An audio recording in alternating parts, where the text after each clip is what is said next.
Ay, nakawala. Nakawala. Sinuri ko ang sugat na natamo ni Brownie. Wow, what a lucky dog, ano? He survived an attack of a crocodile. Bihira lang yung mga asong makasurvive dyan dahil pagdating sa tubig, helpless na sila. Oh, grabe. Ito yung mga fangs ng buhaya. Tapos ito yung pinakamalalim, oh. Hanggang ngayon, oh.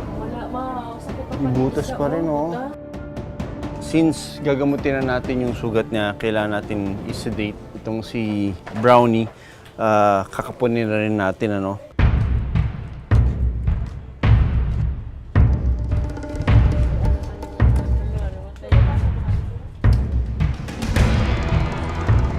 Tignan natin kung gaano kalalim yung sugat. Oh, lalim.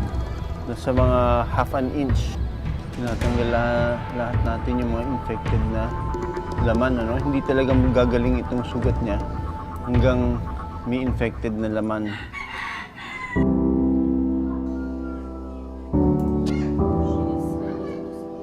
Kakapunin ko na rin si Brownie para hindi na siya maggala pa.